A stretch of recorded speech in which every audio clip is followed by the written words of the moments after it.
Então, bom dia a todos. Dando continuidade, então, no nosso ciclo básico. Hoje, a Carol pediu para eu falar de anatomia e fisiologia. É uma aula que quem é mais velho já conhece, uma boa parte dela, mas para o pessoal mais novo, é sempre útil dar uma revisada nessas coisas. Então, vamos lá. Começar com a anatomia da câmara anterior primeiro. Essa aula, então, é relacionada com a câmara anterior e com a produção e drenagem de humor aquoso só, tá? A gente não vai falar de anatomia de nervo óptico, nem de retina, nada.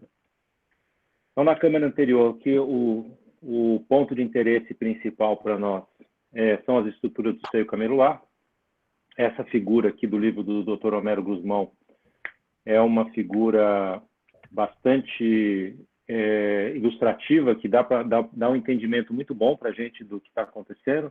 Então, para quem é mais novo, para revisar, essa figura é uma figura que dá uma ideia muito boa. Porque ela mostra os 3 trabeculados, direitinho a divisão, né, a posição do esporão escleral e do canal de Schillen. Então, ela mostra direitinho as estruturas do ângulo. Então, basicamente, quando a gente vai fazer a gonioscopia, a gente procura o esporão escleral e a linha de Schwalbe, que são os limites, né, a divisão da córnea, do trabeculado, e aonde você vai ter o canal de Schillen repousando sobre esse seio que é formado pelo esporão escleral. Então, o esporão escleral é uma prolongação da esclera, então ele é um tecido, basicamente tecido escleral, né? Então mais ou menos parecido com a esclera adjacente. Tem alguns estudos que dão conta de que pode ter um pouco mais de tecido elástico do que o resto da esclera, mas isso é bastante controverso, tem gente que acha que não. Mas o fato é que, por ele ser uma estrutura protuberante e que está inserido o músculo ciliar nele, quando ele é movimentado, ele movimenta as estruturas que estão adjacentes, no caso, o canal de Schillen e o trabeculado. Então, isso vai ser bastante importante para a gente. A linha de Schwalbe, na verdade, é a transição da córnea para o trabeculado, né? Então, a gente está vendo ali, e ela é o término da membrana de Descemet. É importante a gente saber que ela tem uma relação muito próxima com o trabeculado, porque alguns procedimentos de glaucoma podem levar a um descolamento da membrana de Descemet. Então, esse é o exemplo, por exemplo, da viscocanalostomia. Quando você tem você coloca um volume de viscoelástico muito grande dentro do trabeculado, ele pode dissecar a Descemet e descolar a Descemet. Então, isso é importante saber E também naquelas cirurgias de Big Bubble, onde eles tentam descolar a Descemet na córnea, às vezes essa bolha passa para o trabeculado e entra dentro da câmara anterior. E, por final, o trabeculado, né, que são as estruturas de interesse para a gente. Então, a gente divide classicamente em 3 trabeculados. O trabeculado uveal, que ele sai da raiz da íris. Então, vocês estão vendo essas trabéculas mais... Não sei se vocês conseguem ver o mouse, acho que não, né? Mas são essas trabéculas mais esparsas aqui, na parte anterior, na parte interna do trabeculado. O trabeculado córneo escleral, e ele chama córneo escleral porque ele vai da córnea, no caso na linha de Schwalbe, até a esclera, no caso o esporão escleral. E o trabeculado justa canalicular, que é adjacente à parede interna do canal de Schillen. E a resistência maior está nesse trabeculado justa canalicular. Então, a gente já viu isso aqui, né? E aqui está um desenho clássico, né, de um livro de anatomia, mostrando essa mesma estrutura, e a microscopia de varredura, também mostrando esse esquema do nosso trabeculado. Bom, quando a gente vê clinicamente, a gente vê assim, né? Nesse caso, é um pouco difícil de ver o esporão escleral, mas a gente consegue imaginar que ele está aqui, principalmente porque, nesse caso, a gente tem uma linha de Schwalbe proeminente ali em cima. Então, se vocês conseguirem ver ali um pouquinho à direita, vocês estão vendo uma linha de Schwalbe mais proeminente. Às vezes acontece de você ver essa linha de Schwalbe. Geralmente ela tem essa cor meio azulada, uma cor mais de tendão, assim, ela destaca do trabeculado e do resto do ângulo. E nesse caso aqui tem um trabeculado que você não consegue identificar o que é o pigmentado e o não pigmentado. Mas só lembrando que o trabeculado pigmentado é aquele mais próximo do esporão escleral e que está exatamente adjacente ao canal de Schillen. O trabeculado não pigmentado é aquele mais próximo da linha de Schwalbe, que não está adjacente ao canal de Schillen. por isso que ele é não pigmentado, porque teoricamente tem um fluxo menor de humor aquoso ali. Próxima estrutura que a gente vai falar rapidamente é da íris. Tem alguma importância para quem faz glaucoma, especialmente saber que a íris ela tem uma tripla camada. Então, é uma dupla origem embriológica, ela tem mesoderma e neuroectoderma.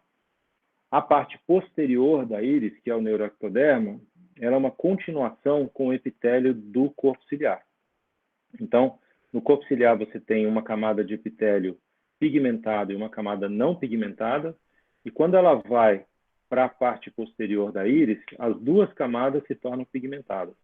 Então, é uma dupla camada epitelial, cujos ápices se encostam. Então, é uma célula que virou sobre ela mesma, né? Aquela invaginação embriológica do globo ocular. E aí você vai ter esses dois ápices encostados um no outro e as duas camadas são pigmentadas. Por isso que tem muito pigmento na parte posterior da íris. E quando a gente tem, por exemplo, glaucoma pigmentar, esse pigmento é que se solta e vai para a parte anterior do olho e para a parte posterior do olho também. Quando o paciente tem a íris clara, significa que ele tem pouco pigmento no mesoderma. Ele ainda tem muito pigmento no neuroectoderma. O único paciente que não tem pigmento no epitélio posterior da íris é o paciente albino. Aí você vai ter aquela íris meio avermelhada, que na verdade é o reflexo lá do fundo de olho, né? Quando o paciente tem olho azul, por exemplo, ele tem pouco pigmento no mesoderma superficial e no mesoderma profundo, mas ele tem pigmento no neuroectoderma. Portanto, o paciente com olho azul pode ter glaucoma pigmentar e, na verdade, tem muito glaucoma pigmentar, né?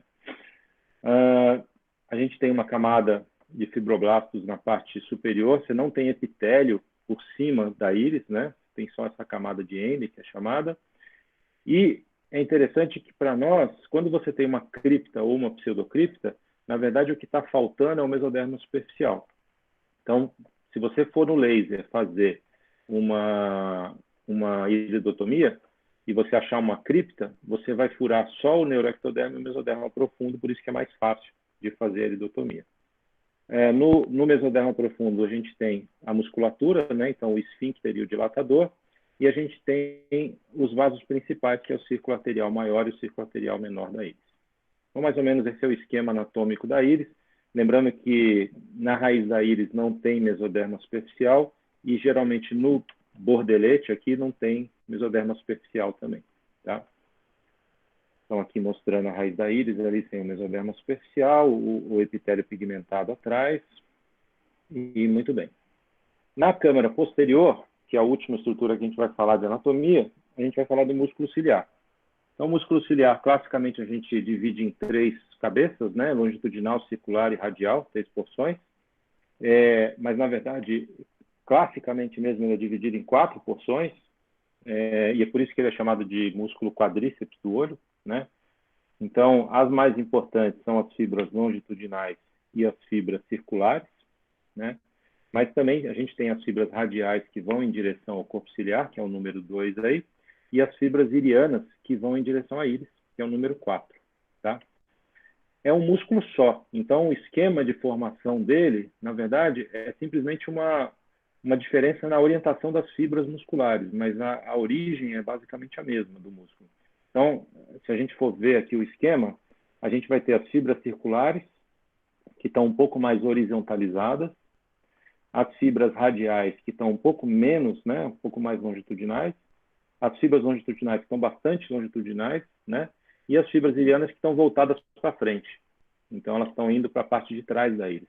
Dá para entender que a origem é a mesma ali, né, perto do esporão escleral, mas só a posição das fibras é que separa essas partes do músculo que eles chamam de quadríceps do olho.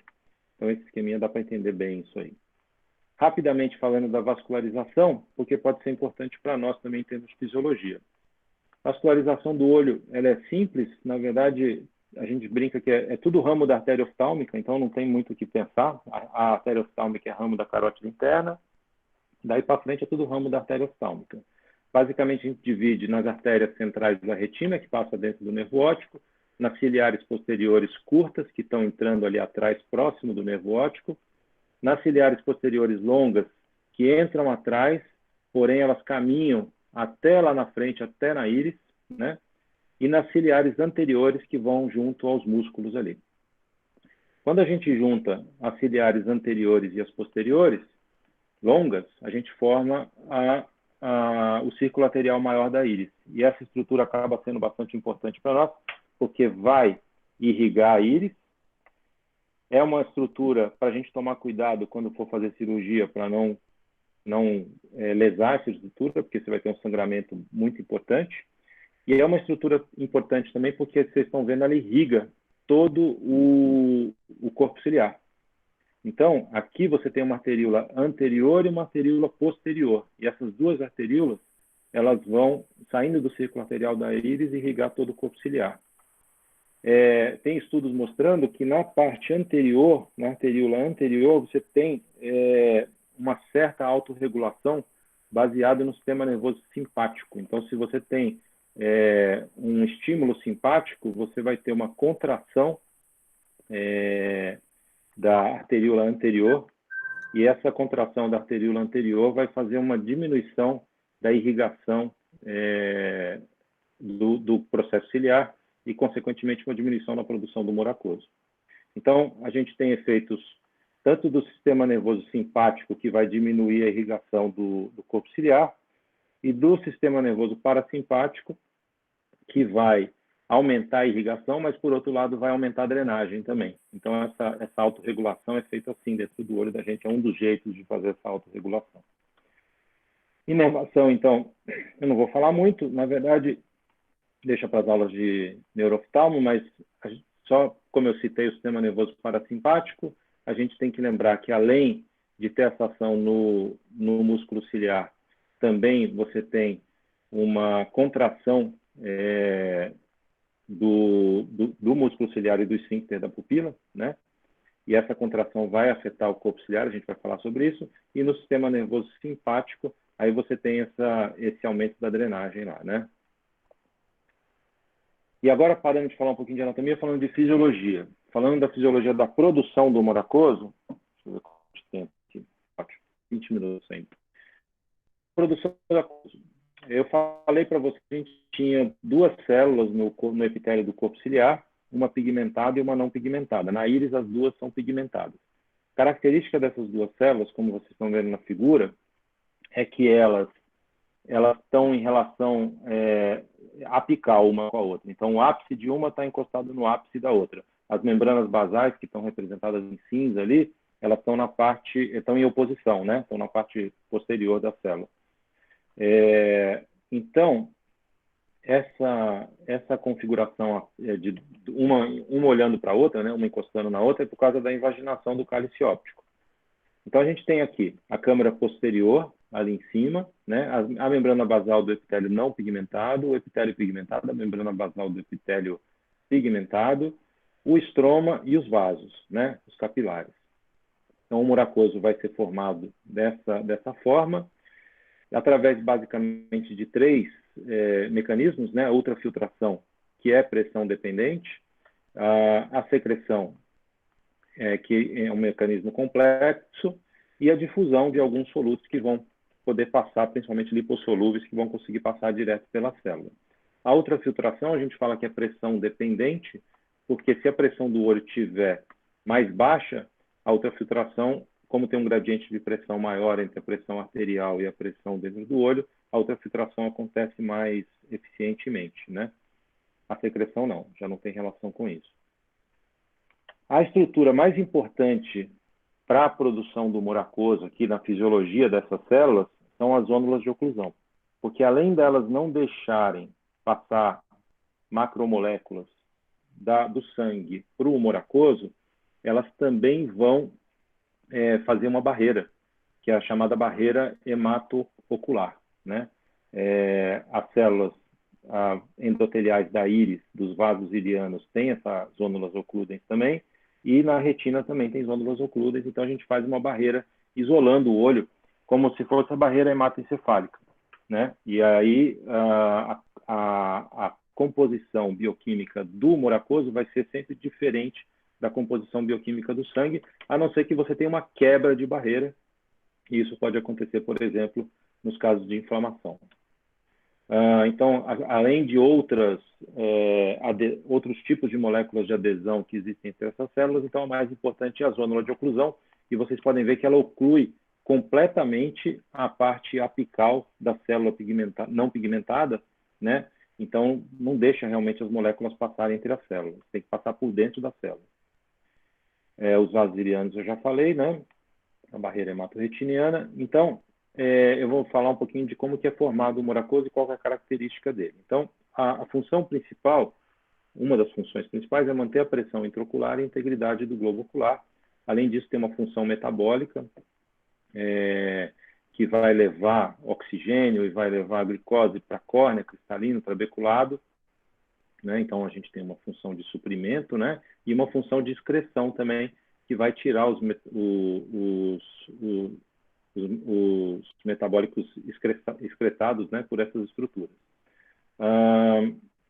É característica do moracoso ter uma alta concentração de ascorbato, que vai ter uma função antioxidante, vai regular o metabolismo dos glicosaminoglicanos e absorve ultravioleta também. Tem alguns estudos interessantes na escola mesmo, com concentração de ácido ascórbico em paciente com catarata e paciente com glaucoma. Além disso, o moracoso, por ser um meio líquido, ele facilita bastante a resposta imune, já que as células conseguem se difundir ali de maneira bastante, e os anticorpos de maneira bastante eficiente. Aquela tabelinha clássica que a gente tem que decorar para a prova do CBO, eu falo para os residentes que a gente teoricamente não precisa decorar muito, mas vamos lá.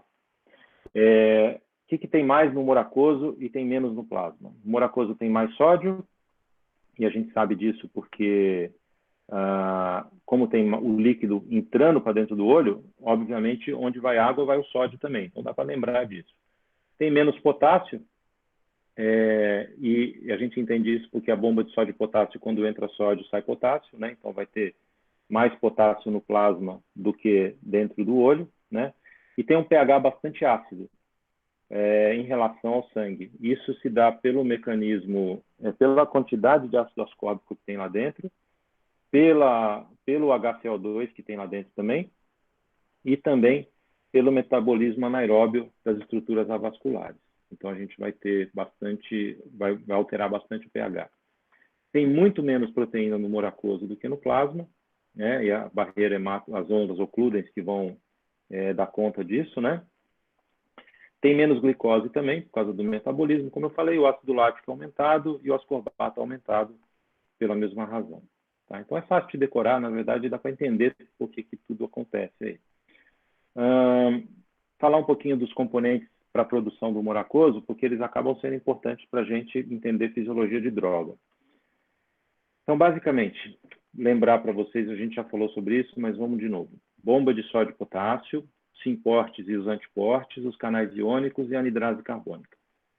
Fazer um esqueminha rápido para a gente lembrar disso aqui. Então, imagina o epitélio pigmentado ali, o epitélio não pigmentado à direita, o estroma, os vasos sanguíneos, então, à esquerda, e a câmara anterior, o moracoso, à direita. Ali, as tight junctions, em cinza, né? E a principal forma de entrar água para dentro do olho, então, é pela entrada de sódio, que é ATP dependente, pela bomba de sódio e potássio. Então, a bomba de sódio e potássio começa a jogar sódio lá para dentro, e isso vai criar um mecanismo vai aumentar a osmolaridade e a água vai entrar também. Além disso, a gente tem esses canais iônicos, que deixam passar, como o moracoso acaba sendo mais negativo, o potássio entra porque ele é mais positivo. Então, ele volta para dentro como tem muito potássio dentro da célula também, pouco potássio no moracoso, ele acaba voltando, aí a bomba pega e joga ele para dentro de novo, e assim vai fazendo um ciclo.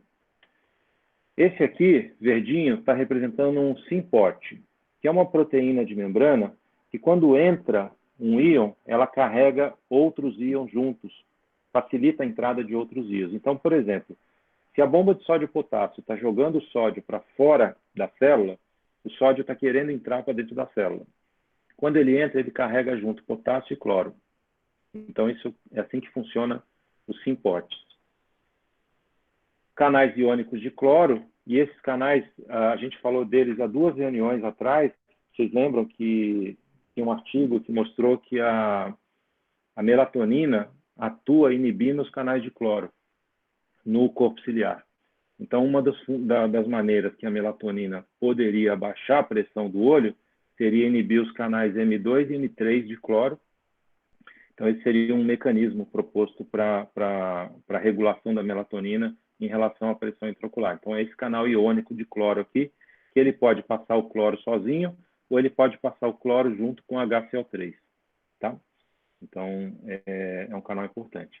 Ali embaixo, a maneira como o ácido ascórbico entra dentro do olho através de um SYMPORT também. Então, entra sódio, carrega junto o ácido ascórbico.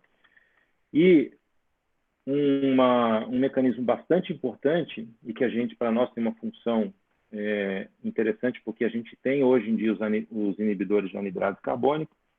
Então, é a maneira como o H2O mais CO2 entra dentro do olho através da anidrase carbônica, que separa em íons H+ e HCl3. Esses íons H+ e HCl3 vão entrar dentro do olho através de antiportes. Antiporte, imagina o sódio que está em excesso no mucoso, ele entra através de uma proteína e, ao mesmo tempo, ele joga para dentro do olho um H+. E a mesma coisa acontece com o cloro. Então, esses íons, eles são todos num equilíbrio muito delicado, e quando você inibe um deles, você pode complicar ou você pode atrapalhar o sistema inteiro. Então, se você inibe a anidrase carbônica, você não consegue jogar íon para dentro do olho. Se você inibe o canal de cloro, você não consegue fazer o antiporte jogar HCO3 para dentro do olho. Então, de certa forma, está tudo mais ou menos interligado e tem diversos pontos para você agir aí, tá? Então, aqui a anidrase carbônica eu já falei.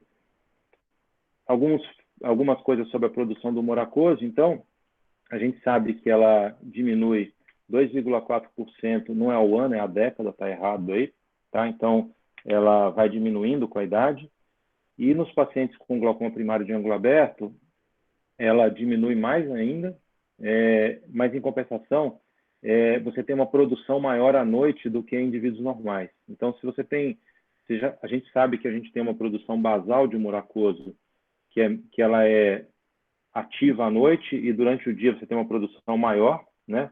Mas nos indivíduos com glaucoma já tem estudo mostrando que à noite eles produzem mais do que os indivíduos normais. Então, isso são pontos importantes para a nossa fisiologia aí.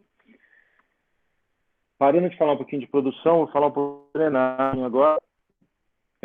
Então, voltando aqui para o nosso trabecular, a gente tem duas vias principais, né? A via convencional e a via uveoscleral. A via convencional vai passar através do trabeculado, vai para o canal de Schlemm, canais coletores, e a via não convencional, a via alternativa, vai passar entre o músculo ciliar e para o espaço subcoroidal. Então, já falei mais ou menos isso. É interessante que que a drenagem do moracoso também ela vai diminuindo com a idade, né? Então, isso é uma coisa, é um equilíbrio, né? A gente para de produz menos o moracoso, mas também a dificuldade de drenar, ela aumenta. Então, acaba equilibrando as coisas, né?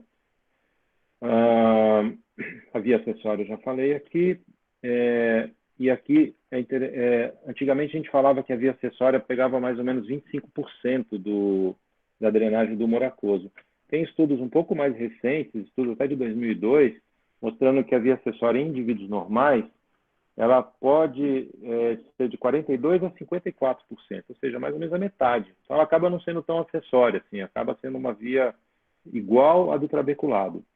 Só que nos pacientes com glaucoma, ela pode responder por até 78% da drenagem do moracoso. Por quê? Porque a via convencional geralmente está muito bagunçada. Glaucoma primário de ângulo aberto, né? Você tem uma impermeabilização ali do tecido justacanalicular, a gente vai falar sobre isso. Então, tem que drenar pela via acessória, tá? Como que o corpo ciliar, então, ele altera a drenagem na via convencional? Quando você tem uma contração do corpo ciliar, você tem uma mudança na configuração do ângulo e uma mudança no canal de Schlemm.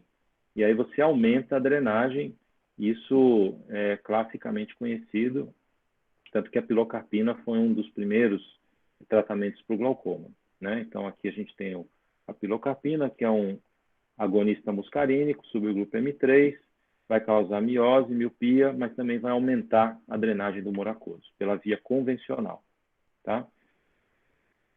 Como que isso funciona, então? Entrando um pouquinho mais em detalhe. Quando a gente vai estudar a microscopia eletrônica do músculo ciliar, a gente percebe que tem 3 tipos de tendão do músculo ciliar. Tendão tipo 1, tipo 2 e tipo 3. Como que funciona isso? O tipo 1 é um tendão que vai ligar exatamente o músculo ciliar ao esporão escleral. Então, quando você contrair, está ali azulzinho ali em cima, tá? Quando você contrair o músculo ciliar que está em vermelho, você obviamente vai puxar esse esporão escleral para baixo e isso vai mudar a configuração do canal de Schillen. Tem gente que acredita que você vai abrir esse canal de Schillen, criar uma espécie de uma pressão negativa lá dentro, vai fazer com que o humor aquoso entre, tá? O tendão tipo 2 é um tendão longitudinal que vai do músculo ciliar até, através de todo o trabeculado, até a linha de Schwalbe, lá em cima. Então, se você contrair esse tendão, dá para entender que ele vai abrir as trabéculas. Então, você tá encolhendo ali aquela malha, e quando você encolhe uma malha, ela abre os buracos, né? E, por último, o tendão tipo 3, que é um tendão microscópico, que vai até o estroma do tecido justacanalicular. E esse tendão, ele vai abrir os espaços estromais ali no tecido justacanalicular e aumentar a facilidade de escoamento por ali. Então, aqui vocês estão vendo um esquema desses tendões. Então, o que está embaixo seria o tipo 2 e o que está escrito CF ali seriam os tendões tipo 3 que estão em direção ao estroma do tecido justacanalicular. Imaginando que ali em cima, aquelas células onduladas são as células da parede interna do canal de Schillen, tá? Muito bom. Então, aqui microscopia desses tendões. Essas células trabeculares que eu falei, elas estão dispostas em todo o trabeculado, tanto no tecido justacanalicular, quanto revestindo as trabéculas. Então, essas células elas são muito importantes para a fisiologia do ângulo. Primeiro porque elas têm alta capacidade de fagocitose. Então, qualquer corpo estranho, qualquer coisa que cai ali, elas vão fagocitar. Especialmente pigmento, hemácia, leucócito. Então, qualquer célula degenerada que aparece por ali, essas células vão fagocitar. Porém, elas têm uma capacidade de regeneração bastante reduzida. Então, a gente vai perdendo essas células com a idade. A gente começa com mais ou menos 1.200.000 células e a gente vai acabar com umas 500.000 células só. E o pior é que essas células diminuem mais ainda nos pacientes com glaucoma. Então, se você tem glaucoma, você vai ter uma diminuição mais acentuada dessas células. Como vocês estão vendo na figura ali embaixo, uma das funções dessas células é revestir as trabéculas do trabeculado córneo-escleral. Quando você perde as células, essas trabéculas se fundem. Então, nos pacientes com glaucoma, se você fizer um estudo de microscopia eletrônica, você vai ver uma fusão das trabéculas. E isso acaba causando também uma diminuição da elasticidade do trabeculado e uma dificuldade de escoamento do humor aquoso. Dos mecanismos de ação propostos para o SLT, que é a trabecoplastia seletiva laser, é o aumento do metabolismo e da proliferação das células trabeculares. Então, tem estudos mostrando que se você faz o laser, o SLT, no ângulo dos pacientes com glaucoma, você aumenta o metabolismo dessas células trabeculares e também a proliferação. Então, seria uma das formas de combater o glaucoma com SLT. Por fim, a pressão episcleral. Então, se você tem um humor aquoso querendo sair do olho e você tem a pressão episcleral impedindo que ele saia do olho, se a pressão escleral varia de 8 a 11 milímetros de mercúrio, você não diminuindo a pressão escleral, mais ou menos esse vai ser o mínimo de pressão que você vai conseguir por meios não cirúrgicos. Então, imagina que você vai diminuir bastante a produção de humor aquoso. mas tem uma pressão episcleral de 8. Essa pressão não vai poder baixar para 7, porque você vai ter um equilíbrio ali, vai trazer equilíbrio a pressão da câmara anterior e a pressão episcleral. Então, para você conseguir uma pressão de 6, 5, só fazendo cirurgia. Se o paciente tiver a pressão episcleral um pouquinho mais alta, 11, 12, 14, aí esse acaba sendo o seu teto, o seu chão, na verdade, né, seu floor, para abaixar a pressão, o mínimo que você consegue abaixar a pressão. E nos pacientes que têm pressão episcleral muito alta, como por exemplo nas fístulas, aí você vai ter a pressão alta por esse mecanismo, né? Quais são os principais locais de resistência de fluxo, então? Basicamente é no tecido justacanalicular, né? Então, nesse tecido justacanalicular a gente tem ali o endotélio, que é uma camada de células com tight junctions, então ela tem também as ônulas de oclusão. A gente tem a membrana basal dessas células endoteliais, que é descontínua, então não tem tanta resistência assim. E o tecido justacanalicular, que é um estroma, né? Um tecido estromal ali, e esse moracoso vai ter que passar pelo meio desse estroma, que vai ter fibras elásticas, glicosaminoglicanos, proteínas, tudo nesse estroma naquela região ali. Dependendo da permeabilidade desse estroma, o moracoso vai passar mais fácil ou mais devagar. A célula endotelial em si, ela não consegue criar uma resistência muito grande. Quando a pressão, quando o líquido começa a acumular, ela cria esse vacúolo gigante, que na verdade não é intracelular. Isso aqui é a célula se distendendo. Então imagina que a célula está fininha ali e vai chegar uma hora que a força do moracoso é tão grande que vai criar um poro. Então esse poro vai fazer, então ali está com a setinha mostrando, né? Esse poro vai deixar o moracoso sair. Então é a membrana da célula que foi distendida, ela abre e depois ela fecha de novo. Então o moracoso ele vai drenando dessa maneira, por poros que vão se formando nessas células. Vocês estão vendo elas distendidas ali nessa microscopia de varredura eletrônica. Então, quando você aumenta muito a pressão experimentalmente no olho de macaco, o que você vê é isso no lado B ali. Você vê um aumento muito grande dos vacúolos gigantes e às vezes até um colabamento do canal de Schlemm. Quando o canal de Schlemm colaba, aí você não consegue drenar mais. Aí você para a drenagem e você tem um aumento da pressão ao invés de diminuir. A diminuição da drenagem ao invés de aumento da drenagem, né? Então, essas células endoteliais não têm muita resistência, não. O que vai dar resistência para a gente, então, é o tecido estromal. A membrana basal não é, porque ela é descontínua, mas o tecido estromal, sim. Então, no estroma, a gente tem essas fibras elásticas e existe um acúmulo, que já está descrito e estudado, desse material placoide ao longo das fibras elásticas. Então, é o que está representado em laranja. O moracoso está representado em amarelo aí. No lado esquerdo, um paciente normal. No lado direito, um paciente com glaucoma crônico simples. Então, esse aumento desse tecido placoide ao longo das fibras elásticas vai causar uma impermeabilidade e uma diminuição da elasticidade do trabeculado do tecido justacanalicular. E essa diminuição da elasticidade e aumento e diminuição da permeabilidade é que vai dificultar a drenagem do moracoso nesse tecido. Então, aqui está mostrando o esquema em cima, um paciente normal. Vocês estão vendo ali a trabécula ali embaixo, o tecido justacanalicular em cima e esse tecido placoide ao longo das fibras elásticas naquela região.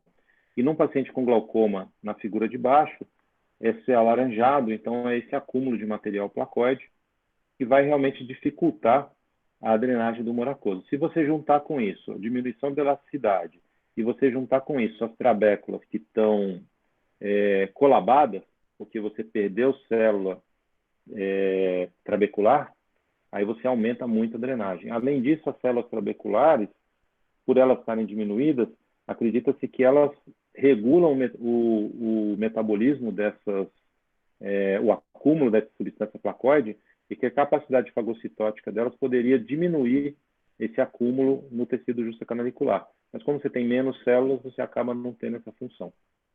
Tá? Então, isso seria o paciente com glaucoma. Quando o moracoso passa esse tecido justacanalicular, ele acaba chegando no canal de Schlemm. O canal de Schlemm, ele é uma estrutura vascular, né, que é vascular-like, né, originalmente é um seio venoso, que se diferencia e forma o canal de Schlemm. Ele vai estar presente 360 graus no olho, nem sempre contínuo, às vezes ele tem alguma descontinuidade, e isso dificulta a gente quando a gente vai fazer um GAT, por exemplo, canular o canal de Schlemm 360 graus, às vezes a probe não passa porque tem alguma descontinuidade, e ele vai drenar por diversos sistemas coletores para o sistema venoso do olho, né? Então, a gente vê que varia bastante a maneira como é drenado o conteúdo do canal de Schlemm. Você pode ter plexos venosos, bastante intensos, como no quadrante ali superior, à esquerda. Você pode ter veias aquosas, como no quadrante à direita, superior, né? E você pode ter também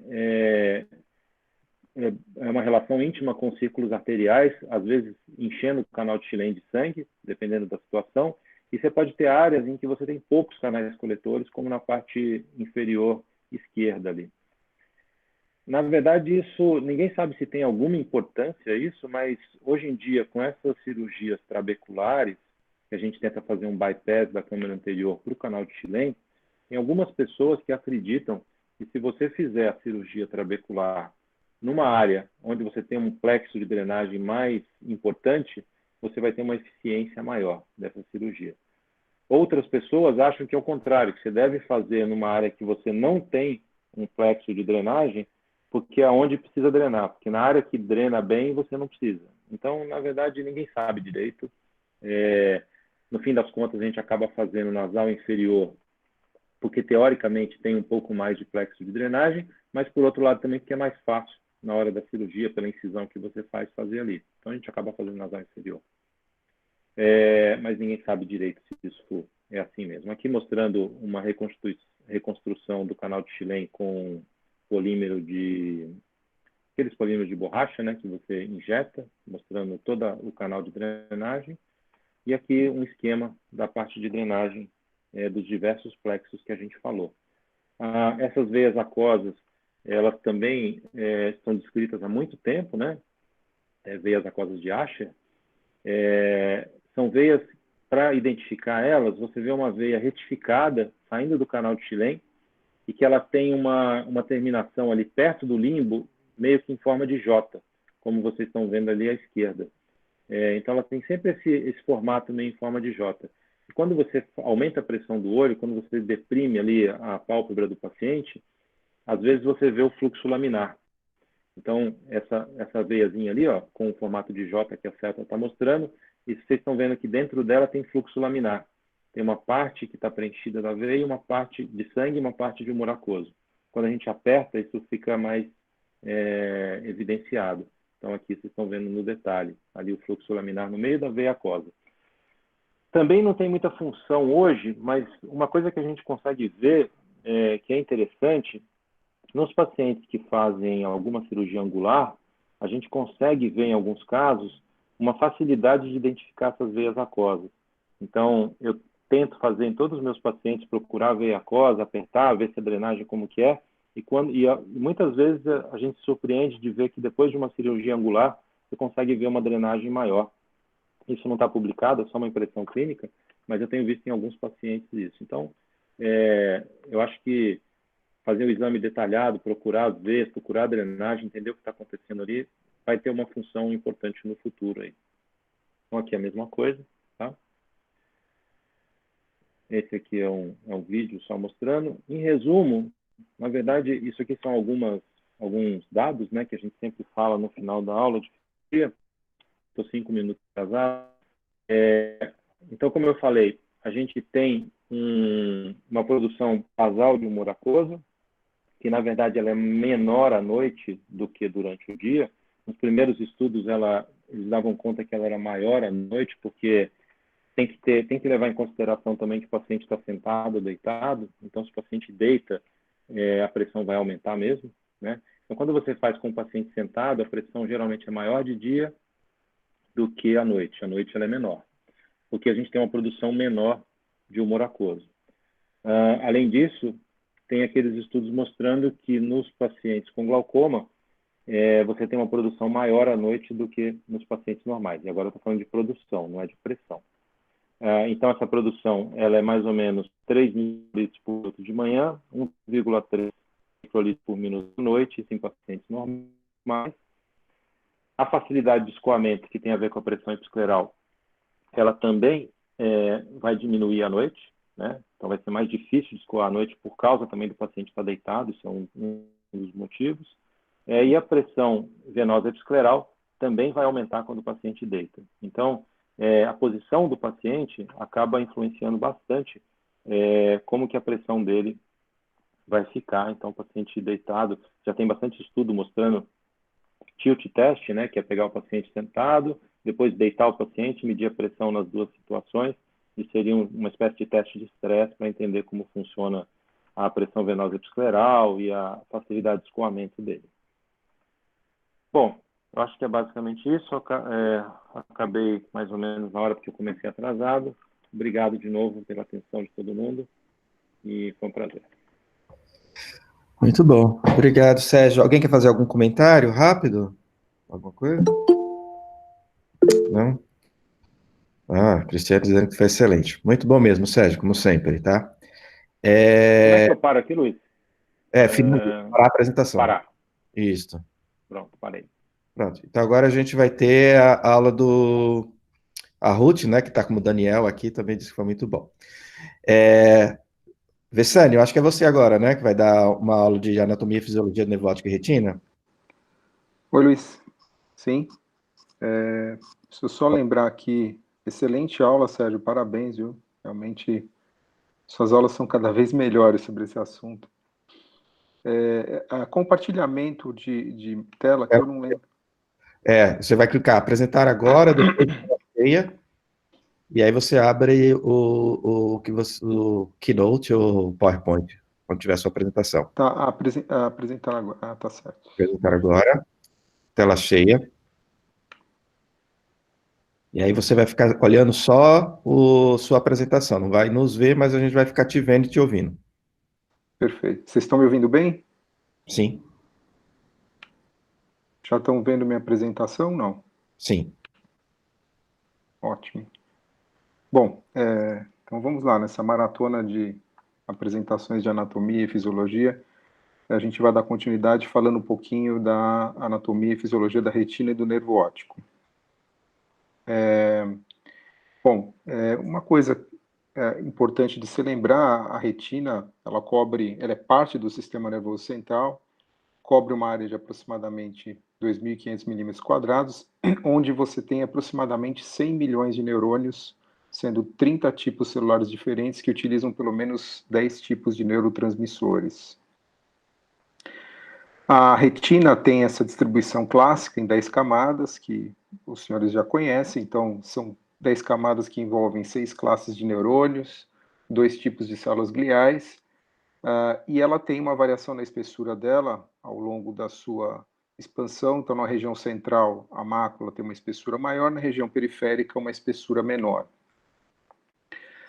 Dentro dessas 10 camadas da retina, para nós, no glaucoma, é importante considerar cada vez mais, com a tecnologia do OCT, em que a gente avalia bastante a mácula e os segmentos da mácula, 3 principais camadas, né, que são a camada de fibras nervosas, a camada de células ganglionares e a camada plexiforme interna.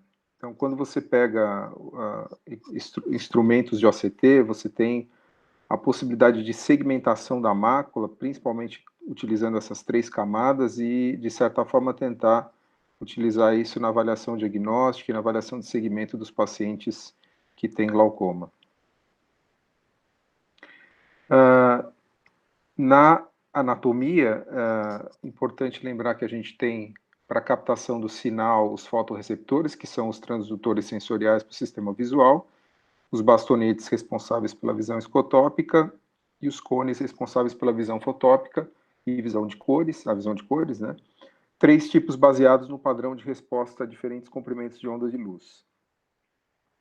Também é legal e importante destacar que, mais recentemente, a gente teve a identificação das chamadas células ganglionares da retina fotossensíveis, né, que são responsáveis pelo reflexo pupilar e ritmo circadiano e corresponde a aproximadamente 1 a 2% das células ganglionares da retina, né? E essas células que são estudadas, em especial no glaucoma, por exemplo, nos pacientes que têm essas dificuldades relacionadas ao ritmo circadiano, que a gente já teve até estudo no setor com a Carol Grastelli.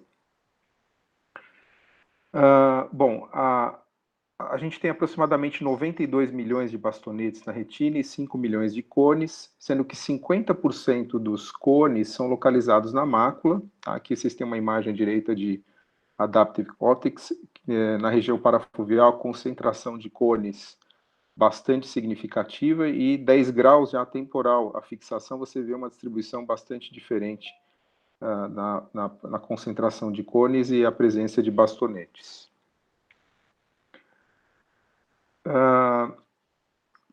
Os segmentos externos dos fotorreceptores são basicamente dobras da membrana plasmática com fotopigmentos e são os responsáveis pelo mecanismo da fototransdução, né, que é a conversão do estímulo luminoso em estímulo elétrico, né? Então, nesse processo, você tem a absorção do fóton, a isobrização do 11-cis retinal em all-transretinal e a transmissão desse sinal ao longo das células, da conexão das células, saindo dos fotorreceptores, passando pelas células bipolares, chegando até as células ganglionares, que vão levar esse sinal para as outras regiões. As células ganglionares da retina, elas variam relativamente entre 500 mil a 1.200.000 células, né? Sendo que 69% das células ganglionares da retina, elas se concentram e são responsáveis pelos 30 graus centrais do campo visual e próximas à fóvea, né? Então, vejam que, para a gente, no glaucoma, essa informação ela é bem importante, porque a avaliação do campo visual periférico a esses 30 graus centrais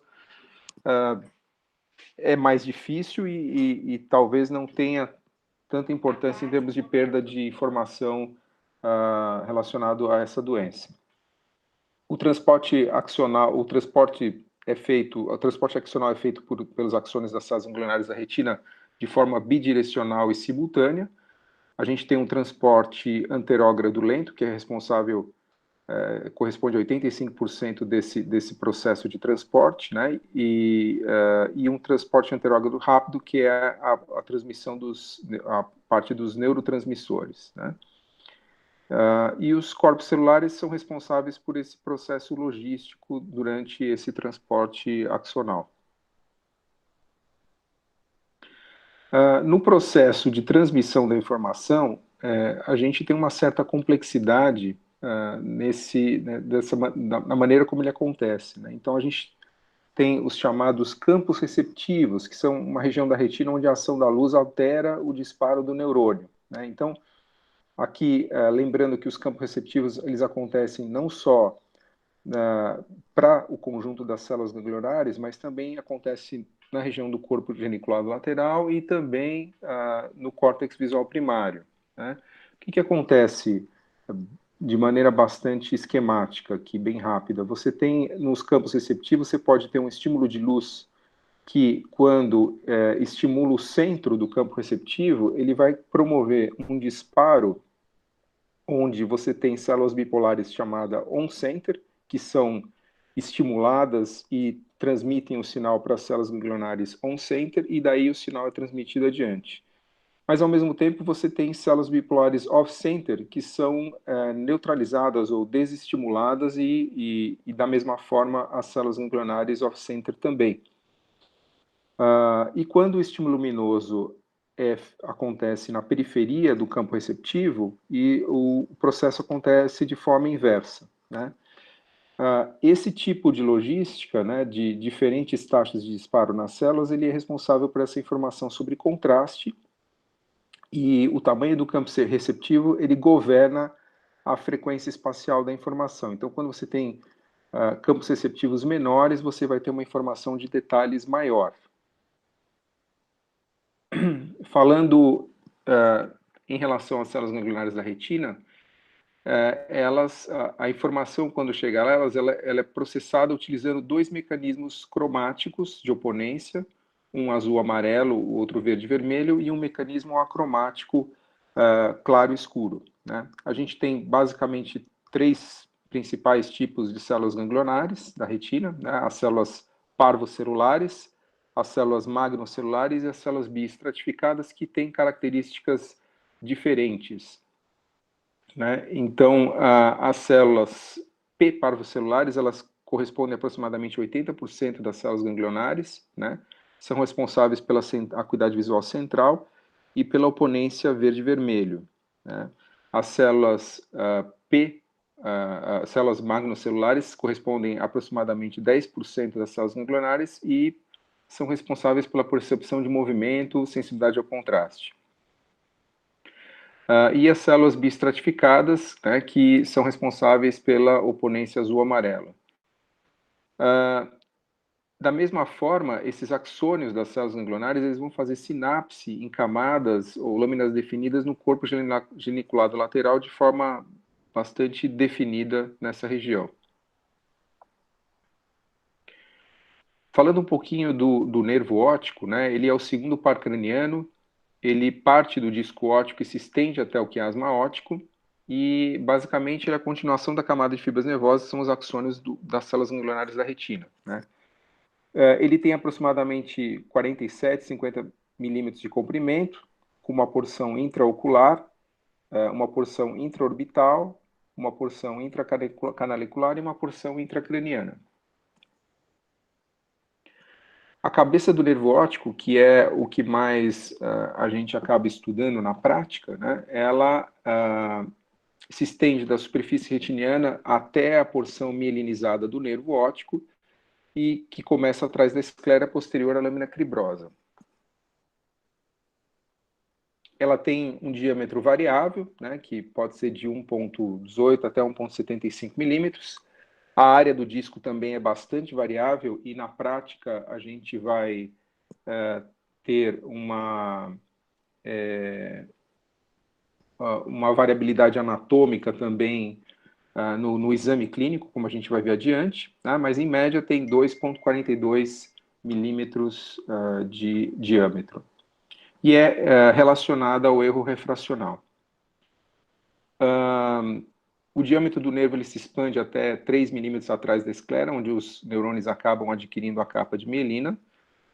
A gente tem como divisão clássica, né, então, na cabeça do nervo óptico, uma região que é a região da superfície da camada de fibras nervosas, né, uma região chamada pré-laminar, né, e uma região dentro da lâmina cribrosa, e uma região retrolaminar.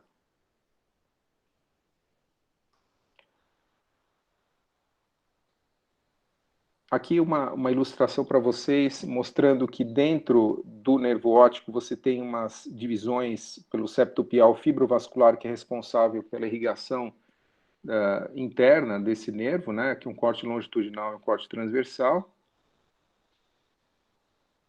E falando um pouquinho rapidamente da vascularização, o Sérgio tocou um pouquinho no começo, né? Então a gente tem como esse sistema de vascularização todo originado na artéria oftálmica, onde você tem a artéria central da retina como ramificação dela, e a sua ramificação interna passando por dentro do nervo óptico é responsável por essa irrigação interna do nervo, mas também temos as artérias ciliares posteriores curtas, medial e lateral, que vão promover a irrigação da parte lateral do nervo e também fornecer a irrigação para o círculo de Zinn, que fica mais anterior e é responsável por essa irrigação próximo à região da lâmina cribrosa e na região da coroide.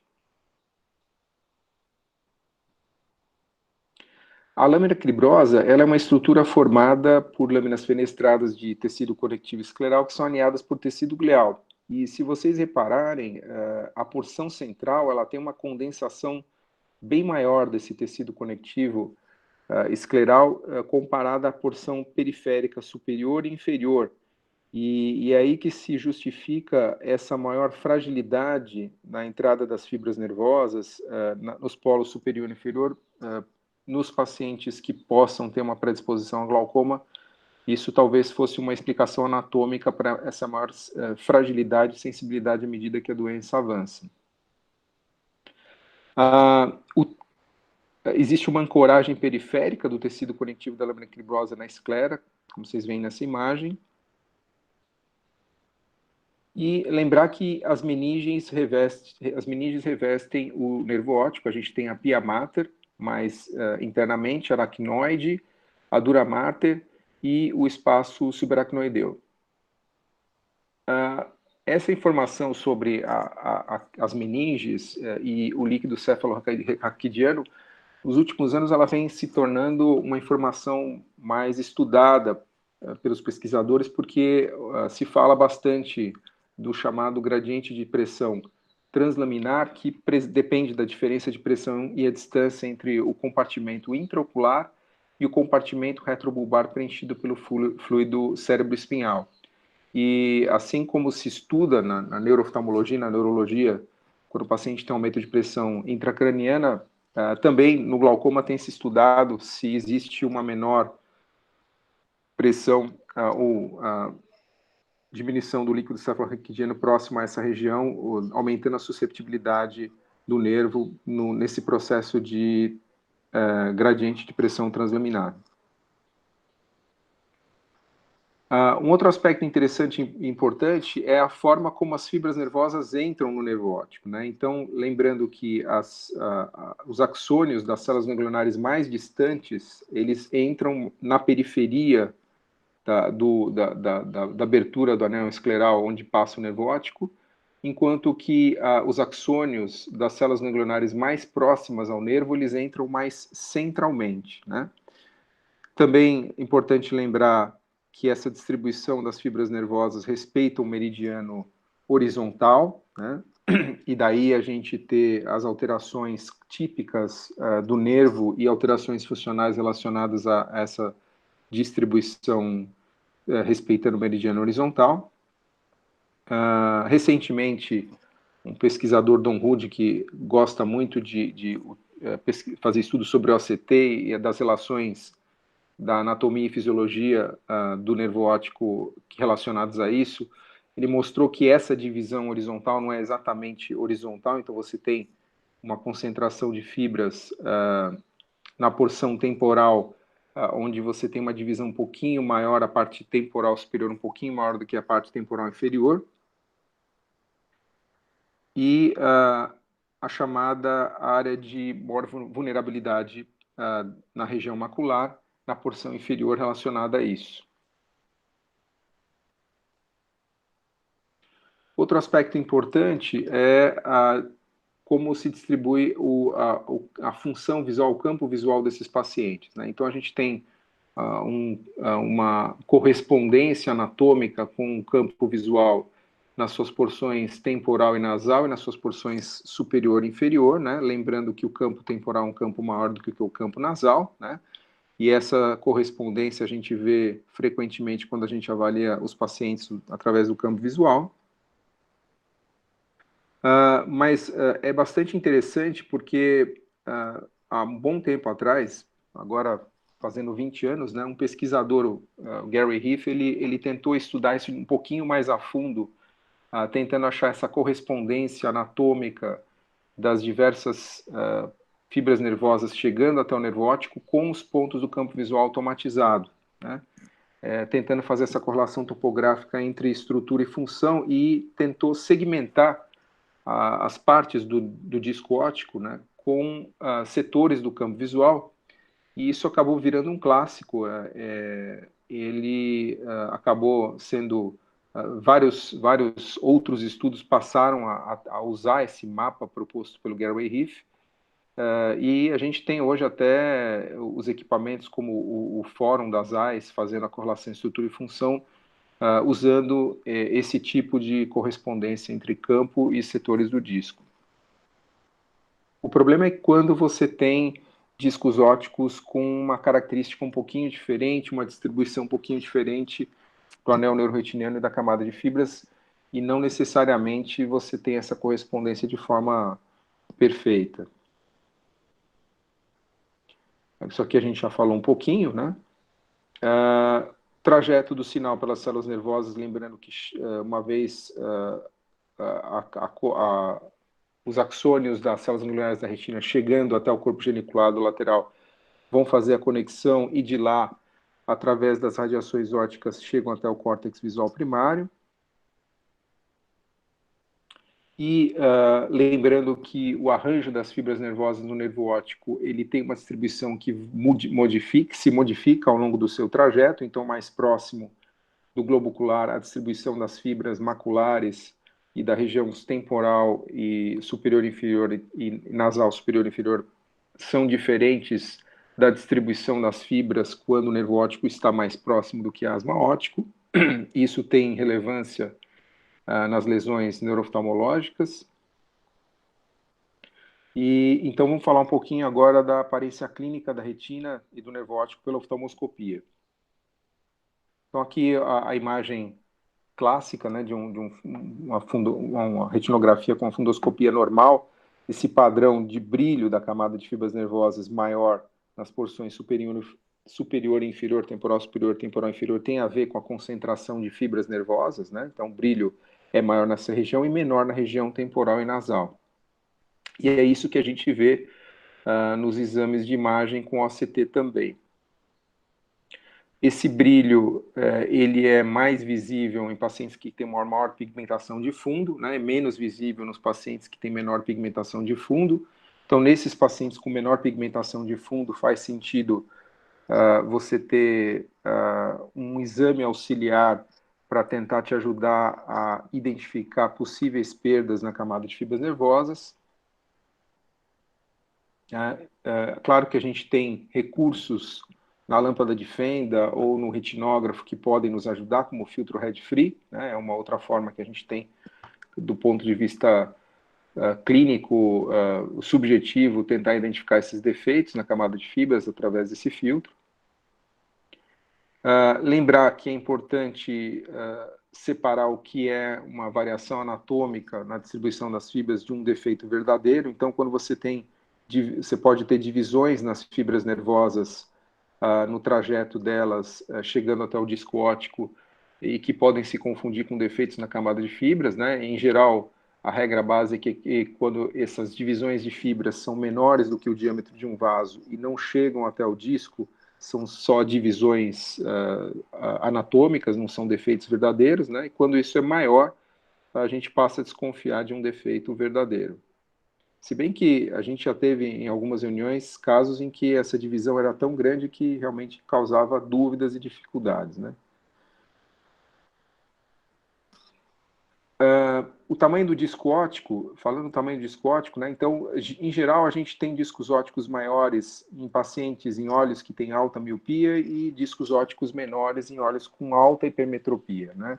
Se você pegar estudos americanos, eles sugerem que existe uma certa variação na frequência no tamanho do disco óptico entre as diversas populações. Então, em afro-americanos, o tamanho do disco óptico seria maior, comparado aos asiáticos, que seria maior comparado aos mexicanos, e os caucasianos teriam uma frequência maior de discos ópticos menores.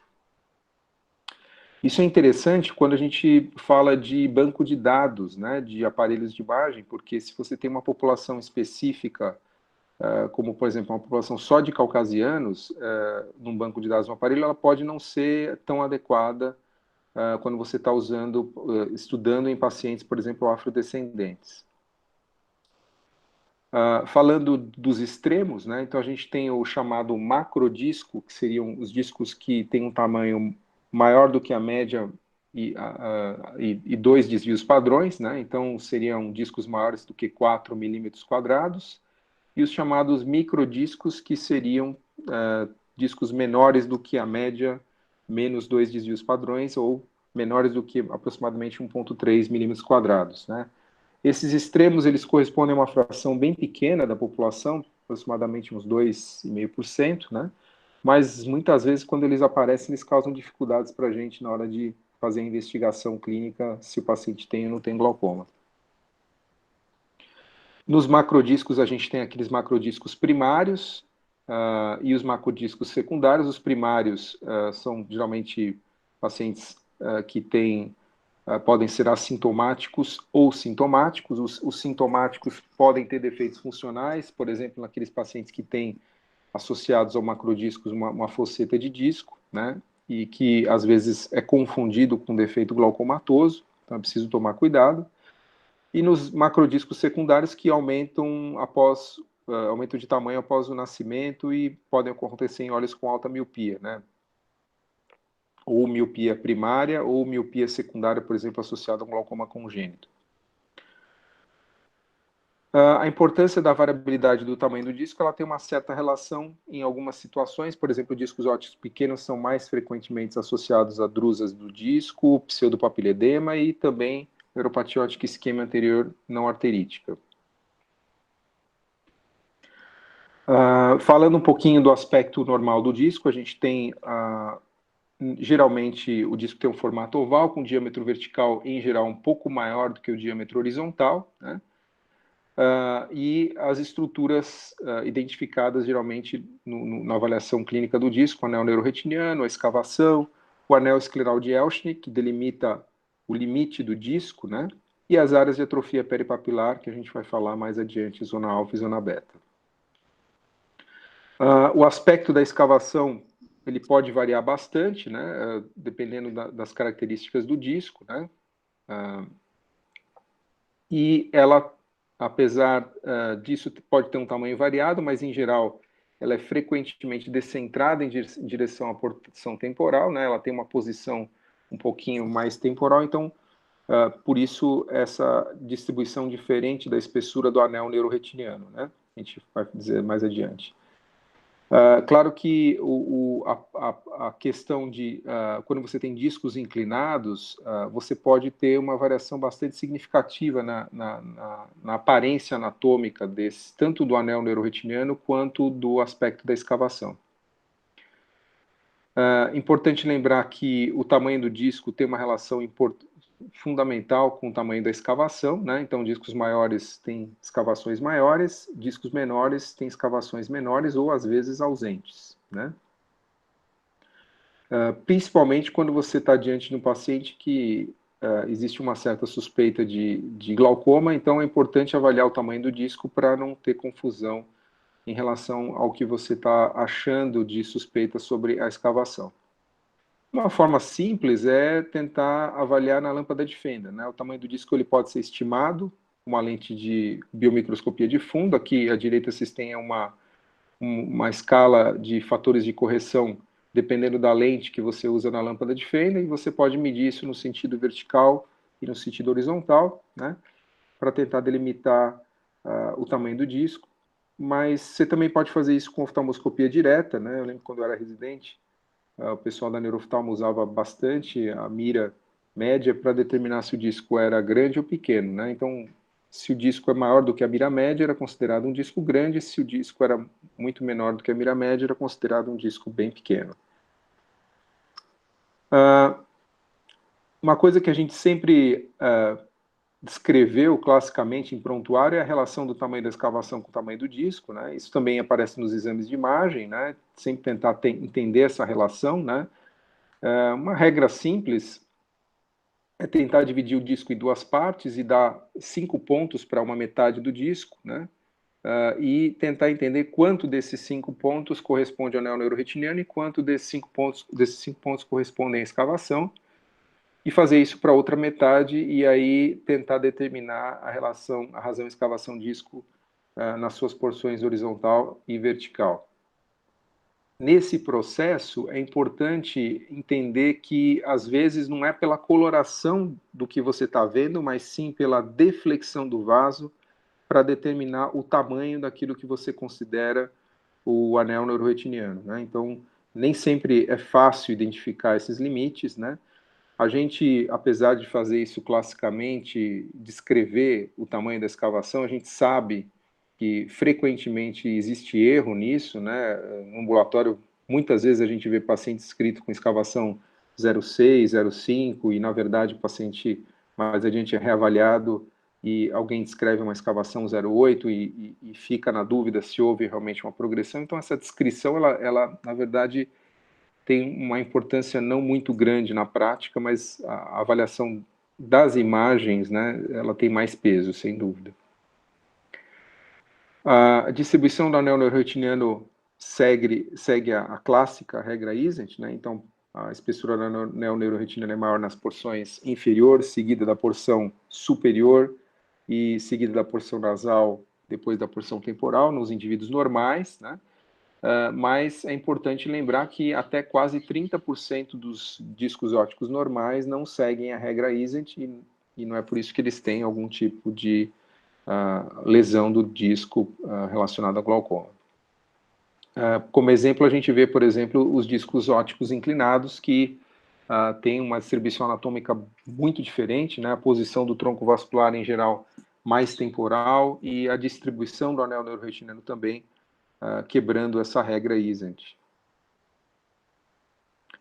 O anel escleral de Elschnig, ele é a faixa mais clara que separa o conteúdo intrapapilar do espaço peripapilar. Ele é mais visível, em geral, na porção temporal do disco e diminui na porção superior e inferior e raramente visível na porção nasal, bem que vocês estão vendo aqui nessa imagem inferior à direita, um exemplo de identificação do anel escleral de Elschnig. O que acontece na visualização do anel é que o epitélio pigmentado da retina, ele para antes, né, ele termina antes, e você vê a aparência, né, da esclera de forma mais fácil por conta disso, né, e isso é mais frequente na região temporal.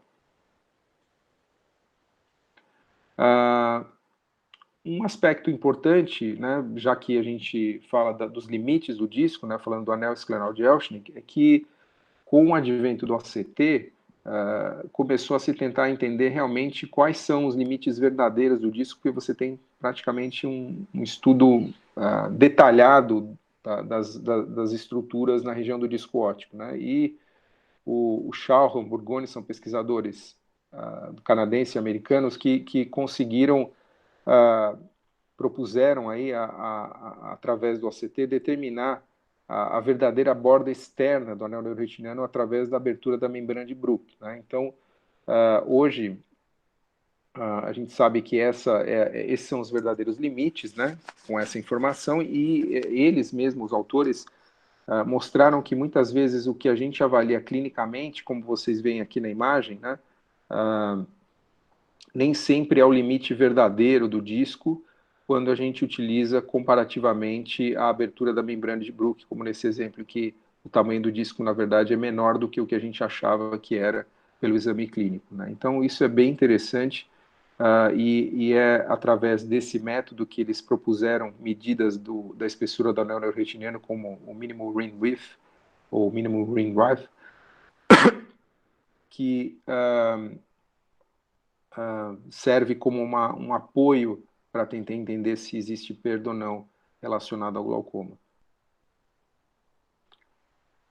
Falando de atrofia corioretiniana parapapilar, a gente tem a chamada zona periférica alfa, que são áreas de hipo e hiperpigmentação com afinamento do tecido corioretiniano e que causam o chamado escotoma relativo, né? Elas são frequentes em indivíduos normais, são mais comuns em indivíduos normais, né? E a zona central beta, a atrofia peripapilar do tipo beta, né, ela é uma atrofia mais marcada do epitélio pigmentar, né, e da córeo capilar. Então a gente acaba visualizando os grandes vasos da coroide, tem redução de fotorreceptores e geralmente ela está associada ao escotoma absoluto, né, e é mais comum em indivíduos com glaucoma, né. Então ela é um sinal secundário, como a gente vai ver em outra aula, mas quando ela está associada com uma redução de anel neuroretiniano, ela tem um valor importante, né? E ambas são mais frequentes na porção temporal do disco, seguidas pela porção inferior e superior. Existem outras alterações anatômicas que às vezes confundem, né? Então a gente tem o chamado crescente cinza, que são áreas pigmentadas com formato crescente na substância do nervo óptico internas ao anel escleral. Elas são mais comuns em afrodescendentes, geralmente bilaterais em 58% dos casos, né? e elas acabam trazendo dificuldade porque elas dificultam a delimitação do disco óptico e do anel neuroretinino e acabam causando confusão em algumas situações em que acaba se interpretando que o paciente tem uma diminuição do anel neuroretiniano e, na verdade, ele tem só uma pigmentação naquela região que atrapalha entender os limites, né? Ela é um pouquinho... aqui é um exemplo, uma publicação recente de um colega, Lucas Torres, na Ophthalmology, com o OCT, mostrando a abertura da membrana de Bruch, né, e mostrando a área de hiperpigmentação relacionada a esse crescente cinza, que confunde a interpretação dessa área do tecido neuroretiniano, né, na visualização do tecido neuroretiniano, e mostra de forma bastante ilustrativa como isso acontece. Um outro tipo de achado anatômico, outro tipo de alteração é o chamado conus pigmentoso, né, onde você tem a hipertrofia do epitélio pigmentar cobrindo o crescente escleral peripapilar, que pode entrar para a região intrapapilar, né? Em geral, ele é mais escuro e mais superficial que o crescente cinza, né? E que também pode trazer, em algumas situações, um pouquinho de dificuldade na interpretação do disco quando está investigando glaucoma. Muito bom, então é isso. Terminamos por aqui. Agora temos o prazer de ter o Fábio Daga apresentando. Está todo mundo apresentando à distância, mas eu acho que ele está mais distante do que todos agora, né, Fábio? E ele vai apresentar para a gente a parte de realidade virtual e glaucoma. Muito obrigado, Fábio, mais uma vez, por ter se prontificado para apresentar. Eu que agradeço aí pelo convite, agradeço, é um prazer estar aqui novamente depois de que eu saí e fui para fora. Agora é um prazer, através desse coronavírus, a gente está participando mesmo de longe. Estão conseguindo me ver? Está ouvindo certinho? Tá tudo certo, só é colocar a sua apresentação. Beleza.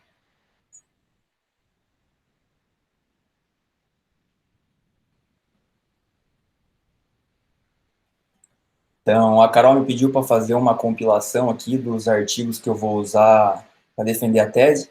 Vou dar uma pincelada sobre cada um deles. Se alguém quiser saber alguma coisa sobre eles depois, eu fico à disposição para explicar o que for necessário aqui. Então, vou falar um pouquinho do uso da realidade virtual no glaucoma. Então, como a gente sabe, aí, o glaucoma é a principal causa de cegueira e perda visual irreversível no mundo. As perdas visuais causadas pelo glaucoma, elas ocorrem sem a presença de sintomas iniciais, o que resulta, normalmente, num diagnóstico tardio e uma detecção tardia da progressão. E é importante a gente ter essa detecção precoce para a gente prevenir que esse dano, essa perda visual irreversível aconteça. Então, muitos pacientes com glaucoma, a gente já sabe, segundo estudos prévios, que eles estão com maior risco de quedas e maior risco de acidente automobilísticos. Então, essas são as duas principais causas de mortes não relacionadas em pacientes com 65 anos ou mais.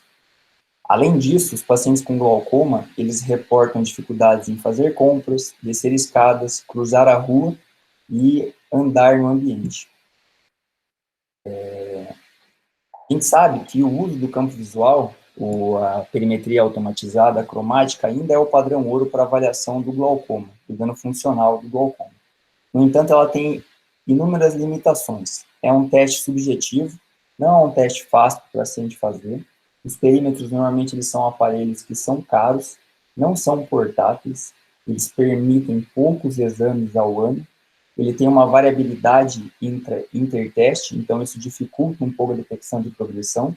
Ele representa um estímulo branco sobre um fundo branco, ou seja, é uma condição artificial perfeita que está muito longe do que a gente tem no nosso dia a dia. Então, como eu falei, ele não representa normalmente as situações que a gente experimenta na nossa vida real diária. Na vida real diária, a gente usa a visão de uma forma dinâmica, através de cenas complexas, movimentação. E novas tecnologias, através do uso da realidade virtual, têm permitido que a gente faça experimentos para fazer uma avaliação mais real da vida do paciente. Além disso, as situações permitem que a gente possa manipular de uma forma sistemática e reprodutível essas situações, permitindo que a gente faça hipótese de fatores específicos. Então, os estudos que eu vou mostrar aqui, eles foram todos baseados num estudo prospectivo longitudinal que foi designado para avaliar a estrutura do nervo óptico e a função visual nos pacientes com glaucoma. Então, é um estudo que ocorre já há vários anos, só que os 4 estudos que eu vou mostrar aqui hoje, eles são todos transversais, tá? Mesmo a gente tendo os pacientes longitudinais, as avaliações que eu fiz nos estudos são todos transversais, tá? Então, o primeiro estudo que eu vou falar aqui é sobre o medo de cair. Então, os pacientes com glaucoma, eles já reportam um grande medo de cair, e apesar dos pacientes com glaucoma ter uma perda periférica do campo visual, a correlação dessa perda periférica com as quedas já foi demonstrado previamente que é fraca. Provavelmente, devido à dificuldade da dificuldade de correlação entre a função visual e o controle de postura dos pacientes. Então, provavelmente, uma informação dinâmica seria mais apropriada para fazer essa correlação entre glaucoma e medo de cair, baseado em estudos prévios. Então, nós desenvolvemos um paradigma novo para avaliar essa instabilidade postural nos pacientes com glaucoma. E nesse estudo, a gente avaliou se essa reatividade postural, esse estímulo dinâmico apresentado através de um óculos de realidade virtual, foi correlacionado com o medo de cair. Então, aqui são os óculos que a gente usou, é um óculos Rift, vocês podem ver já o estímulo que era apresentado para o paciente, e na figura da direita a gente vê o paciente sobre a plataforma de força, usando estrutura de proteção, são alças de prevenção de quedas, e com o óculos. Então, aqui, só um porém, a gente usava 3 estímulos para o paciente, fazia, então, 3 avaliações, aqui não é 2, é 3. Então, a primeira, o paciente fazia o exame sem óculos, a segunda, ele fazia o exame sem estímulo algum, a gente chamava de campo negro, e o terceiro é esse estímulo dinâmico que a gente apresentava para o paciente. Então, aqui a gente tem um vídeo, então, aí a gente montando o paciente estaria nessa estrutura, usando já o óculos de realidade virtual. Essa é uma foto da imagem que aparecia. Então, vocês vão ver agora no vídeo, vai mostrar, então parece que ele está puxando e empurrando o paciente, então isso dá uma noção de vection, ou seja, de movimento, e com isso vocês podem ver que o paciente tem uma instabilidade, ver que ela vai para frente, para trás, e isso a gente consegue notar nessa plataforma de força. Então, para a gente avaliar o medo de cair, a gente usou esse questionário que foi desenvolvido na Universidade de Chicago, e era perguntado para o paciente quão medo ele tinha de cair. Quando realizasse uma dessas tarefas, ele teria 3 possíveis respostas: muito preocupado, moderadamente preocupado ou sem preocupação alguma. Então, em termos de resultados aqui, vocês podem ver a regressão linear no modelo univariável e multivariável para explicar esse medo de cair. E na avaliação dinâmica, a gente consegue ver que a cada 1 nanômetro foi avaliada uma piora de 0,32 no questionário de medo de cair. E o mais interessante, vocês podem ver na penúltima linha ali, que o medo de cair não foi significantemente associado ao campo visual, com R-square, que é o coeficiente de correlação de só 0,1. Para avaliação dinâmica, o R-square seria de 18,8%, ou seja, quase 20% do medo de cair seria explicado por essa instabilidade. Então, a gente conseguiu provar que esse estímulo dinâmico periférico foi efetivo em induzir uma instabilidade postural nos pacientes por criar essa ilusão de movimento. Uma vez que o glaucoma afeta essa visão periférica e o estímulo era apresentado na visão periférica, como vocês puderam ver, pode levar mais para essa alteração ser registrada e explicar uma performance melhor no estímulo periférico. Além disso, a gente supõe que a correção postural aplicada não foi suficiente para resultar em instabilidade. Tá? Como eu falei, é só uma pincelada, então agora eu vou falar do segundo estudo, que é o Hazard. Então, o Hazard consiste na percepção de perigo, capacidade de antecipar situações potencialmente perigosas na estrada à frente. Então, envolve a detecção e avaliação do perigo, além de implementar uma resposta adequada. A percepção e o reconhecimento prejudicado dos perigos desempenham um papel significativo em quase metade dos acidentes automobilísticos. Devido a questões de segurança, a gente sabe que fazer esses estudos em vida diária, ou seja, colocar o paciente no carro e fazer essa avaliação, eles são difíceis de realizar. Portanto, fazer uso da simulação de direção apresenta-se como um método alternativo para avaliar esse desempenho da direção. Além disso, ele pode ajudar a entender situações de alto risco, por exemplo, expondo os pacientes a uma variedade de situações, condições perigosas que a gente pode criar em ambientes de realidade virtual. Então, a nossa intenção aqui com esse estudo foi avaliar o impacto de diferentes condições perigosas de trânsito em pacientes com glaucoma, investigado através de um simulador de direção. Então, o simulador que a gente usava era um carro real, era um Ford Fusion, vocês podem ver na foto da esquerda maior. O paciente era apresentado com 3 grandes telas, 3 telões de LCD, ele tem uma visão real, parecia que ele estava dirigindo mesmo. Na foto de cima à direita, vocês podem ver que ele tinha um retrovisor lateral, tinha um telão atrás, para que ele tivesse uma noção de estar dirigindo mesmo, e tem um retrovisor também dianteiro. O carro mexia para os lados, para frente, para trás, quando você freava, acelerava, como se fosse um carro real, realmente. Aqui eu vou mostrar, a gente aplicava 8 situações de perigo, aqui é uma, então o paciente estaria dirigindo, chega numa situação de trânsito, e de repente um carro vem da esquerda e cruza na frente dele. Então, nisso, o paciente teria que tirar o pé do acelerador e pisar no freio. Uma outra situação aqui, o paciente está num sinal de parar, vai dirigindo, vai passar por um posto de gasolina, ele não vê o carro, e de repente o carro sai de trás do caminhão. Mais uma vez, ele tem que tirar o pé do acelerador e pisar no freio.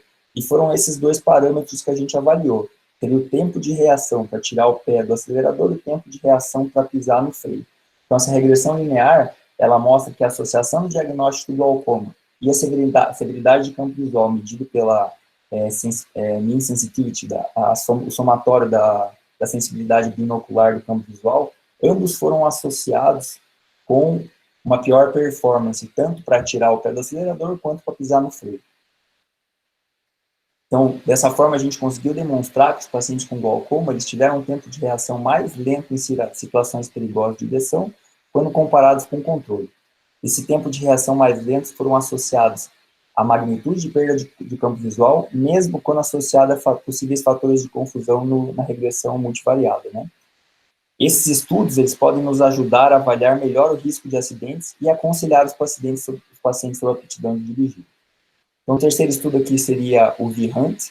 Então, o VHunt, ele se baseia no princípio de wayfinding. Então, o wayfinding, ele se caracteriza por um processo de determinar e seguir uma rota entre uma origem e um destino, sendo uma parte integrante, ou seja, da nossa tarefa de vida diária. Tudo que a gente faz no nosso dia, se locomover em casa, atualmente é só em casa, né? Mas mesmo quando está dirigindo alguma coisa, é um processo de se locomoção de um ponto ao outro. E já havia sido mostrado previamente que quanto menor o campo visual, pior o desempenho em uma tarefa de navegação. Então, possivelmente associado ao glaucoma, que se caracteriza por isso. No entanto, a gente fazer essa avaliação, mais uma vez, de situações de vida diária, é difícil. Por exemplo, como é que a gente vai avaliar o paciente andando num parque, por exemplo, em uma escala real? Como é que a gente pode medir isso na vida diária? É muito complicado. E, além disso, em pacientes idosos, principalmente, é muito complicado, porque isso pode desencadear um esforço físico muito grande para ele. A gente sabe que os pacientes com glaucoma, a grande maioria são pacientes idosos. Então, baseado nisso, a gente teve a ideia de investigar o comportamento de orientação e cognição espacial em pacientes com glaucoma, usando mais uma vez um ambiente imersivo de realidade virtual, que a gente deu o nome de VHunt, é Virtual Environment Human Navigation Test. Então, no que consistia isso? A atividade consistia em o paciente achar um objeto, nesse caso aqui, como vocês podem ver na figura da esquerda, é um cone, na direita é um cone verde. Então, inicialmente, o paciente estava dirigindo, vocês podem ver que ele usava o joystick, tinha um acelerador para se locomover, e ele fazia testes iniciais, como vocês podem ver por aquela linhazinha verde na esquerda, ele se acostumar ao aparelho. Depois dos testes, a gente aplicava o experimento em si. Então, na primeira vez, o paciente ia e achava o cone, nas seguintes, o cone não estaria mais visível. Então, ele teria que ter uma noção de espaço para saber onde o cone estava. E no que a gente veria isso? A gente se baseava em 2 fundamentos para o paciente se locomover. Um é o alocêntrico. O que é o alocêntrico? Então, ele fornece informações sobre a localização de um objeto no que se refere a outros objetos, independente do corpo da pessoa. Então, vai ser como a gente avaliou os pacientes aqui no primeiro quarto, no Room A, que eu vou mostrar para vocês. E o egocêntrico, ele fornece informações sobre a localização de objetos no que se refere ao corpo da pessoa. Então, vai ser o room B aqui, no quarto B, que o paciente não tem nada, ele só sai da cadeira, que é onde sempre começava, ele tem que achar onde estava o ambiente. Então, aqui, como vocês podem ver, tem o quarto A e o quarto B. Então, no quarto A, lá está a localização do cone. O paciente sempre sai de onde está a cadeira, que seria esse ponto branco central no quarto esquerdo e na direita, na esquerda inferior no quarto A. No quarto A, ele tinha 2 quadros e uma planta. Então, baseado nisso, o quarto A estaria avaliando o alocêntrico e o quarto B estaria avaliando a noção egocêntrica. Então, perdão. Então, esse histograma aqui, ele mostra a distribuição de tempos em cada quarto para indivíduos glaucomatosos e saudáveis. A gente pode notar que para pacientes com glaucoma, o tempo médio para concluir a tarefa na sala A foi significantemente maior na sala B. A gente consegue ver que o histograma ele é mais alto na esquerda para a sala B do que para a sala A. E nos normais não houve diferença. Além disso, vocês podem ver que a referência do gráfico do eixo Y, da porcentagem no A, ela é menor que no B. Então, isso ainda mostra que a porcentagem dos pacientes no quarto B que finalizaram mais rápido foi maior do que no quarto A. Perdão, mais uma vez. Então, aqui é mais uma vez a gente fazendo a regressão linear, a gente consegue mostrar que teve uma diferença estatística entre o tempo para concluir a tarefa e o campo visual no quarto A. Vocês podem ver ele 3,4 com um P estatisticamente significante na primeira linha, mas não no quarto B. Vale a pena ressaltar que a idade e sexo feminino também foram fatores estatisticamente significantes para concluir a tarefa no quarto A. E esse scatterplot aqui, ele mostra a correlação para o tempo previsto para completar a tarefa e a sensibilidade binocular, mais uma vez, do campo visual, uma análise multivariada, ajustando para idade, raça e sexo, que foram o que eu mostrei anteriormente associados, né? Então, a relação para a sala A foi muito mais significativa, com um índice de correlação de 57%, e para a sala B só 11%, tá? Então, a gente conseguiu demonstrar que os pacientes com glaucoma tiveram uma pior performance nas atividades alocêntricas. Isso sugere que o dano ao campo visual pode afetar a construção desses mapas cognitivos, podendo se traduzir em dificuldades significativas em tarefas do dia que são dependentes de wayfinding, que são a maioria das tarefas que a gente tem. Por fim, aqui, eu vou falar do último estudo. Então, agora a gente fez uso da realidade virtual, não mais para uma avaliação, mas com objetivo diagnóstico. Então, a gente desenvolveu um dispositivo que chama NGoggle. Ele consiste num dispositivo portátil para avaliação objetiva da perda do campo visual, através de potencial visual evocado multifocal em estado estacionário. O que caracteriza esse sinal? Então, esse sinal é caracterizado por um flickering, é um piscar. Ele vai gerar uma resposta cerebral caracterizada por uma onda quase sinusoidal. Então, o que isso quer dizer? Vocês vão ver no vídeo aqui, então o paciente está usando um BCI, que é um Brain Computer Interface, conectado ao computador. Cada letra pisca numa determinada frequência. Quando ele olha, vai aparecer escrito lá, High Speed BCI. Então, cada letra pisca numa determinada frequência. Quando ele olha, ele consegue detectar qual letra ele olhou pelo estímulo e já transmite para o computador, e lá em cima ele escreve o quanto o paciente está olhando. Então, no nosso caso aqui, o dispositivo, ele tinha uma unidade de neuromonitorização, que era onde era captado o estímulo, e ele tinha uma comunicação Bluetooth e Wi-Fi que a gente mandava com o tablet, que eu vou mostrar para vocês no vídeo. Além disso, ele tinha um display de realidade virtual, onde era apresentado o estímulo, que vocês podem ver na figura à direita ali qual que era esse estímulo. Ele tinha 6 eletrodos secos, ou seja, não era necessária a utilização de gel, vocês podem ver na região occipital, onde seria captado o estímulo. Além disso, a gente tinha sensores de eletrooculograma, que a gente pode ver na figura superior à direita ali, qual que era a característica da onda quando o olho tinha uma movimentação, e qual que era a característica da onda quando tinha um piscar. Então, aqui a gente tem qual seria a representação. Então, esse gráfico, a gente pode ver central, é baseado naquele gráfico do Garraway-Heath. Então, a gente tinha vários setores, cada setor piscava numa determinada frequência, variando do padrão A para o padrão B, e essa frequência ela mudava de 8 a 11.8. Então, cada figurinha ali, vocês podem ver no centro, vai de 8 para 8.2, 8.4, 8.6, e assim gradativamente, ou seja, de 8 para 11.8, com intervalo de 0,2. Aqui a gente tem o exemplo da paciente, então pode ver que a paciente está parada, ou seja, é um teste realmente objetivo, o estímulo está sendo apresentado para ela no celular, e em tempo real a gente consegue ver essa onda no tablet, como eu havia falado para vocês. Aqui a gente pode ver que o dispositivo ele foi capaz de diferenciar olhos com glaucoma de olhos normais, mostrando uma curva ROC com uma acurácia diagnóstica melhor que o mean deviation do campo visual. E essa diferença foi estatisticamente significante, mesmo quando a gente mudava a especificidade para 80% e 90%, como vocês podem ver na tabela inferior, comparando não só com o mean deviation, com o mean sensitivity e pattern standard deviation. Então, para concluir aqui, estendi um pouquinho, peço perdão, a Carol falou que era 15 minutos. Então, acredito que de tempos em tempos surge uma nova tecnologia que tem o potencial de mudar o jogo, e até recentemente a realidade virtual era minimamente usada fora dos campos do videogame, por duas razões: problemas técnicos, porque o paciente estava fazendo o teste, ele sentia muita ânsia por causa dessa vection, dessa locomoção que tinha, e também por causa de custos, esses aparelhos eram caros. Hoje, o VR que a gente usou, por exemplo, no primeiro estudo do Fear of Falling, ele custa $160, então é uma coisa muito mais acessível. Além disso, essas tecnologias de realidade virtual nos permitem mimetizar não só atividades de vida diária, como também elas têm um caráter educativo. A gente pode mostrar para o paciente os procedimentos que a gente vai fazer. Por exemplo, uma injeção ocular, o paciente tem uma noção de como isso vai acontecer. Nesses estudos, a gente conseguiu demonstrar que o auxílio da realidade virtual nos trouxe uma ajuda para avaliar os pacientes como eles se portam na atividade diária, como, por exemplo, ficar em pé, dirigir ou se deslocar pelo ambiente. Além disso, a gente propôs o uso da realidade virtual também como um auxílio diagnóstico, que pode ser extrapolado não só em termos de campo visual. Os estudos atuais a gente usa o N-Google também para avaliação de acuidade visual, sensibilidade ao contraste e comparação com a gente tem um estudo que a gente está em andamento, a gente usa ele até para comparação com o OCT em termos de acurácia diagnóstica. A meu ver, o futuro é muito promissor para o uso da realidade virtual no glaucoma, não só no diagnóstico da doença, mas também para poder avaliar a progressão. E acredito que através desses cenários virtuais, eles nos ajudam a ter uma avaliação muito mais abrangente de como o glaucoma realmente leva essa capacidade na prática diária. Queria agradecer mais uma vez o convite aí.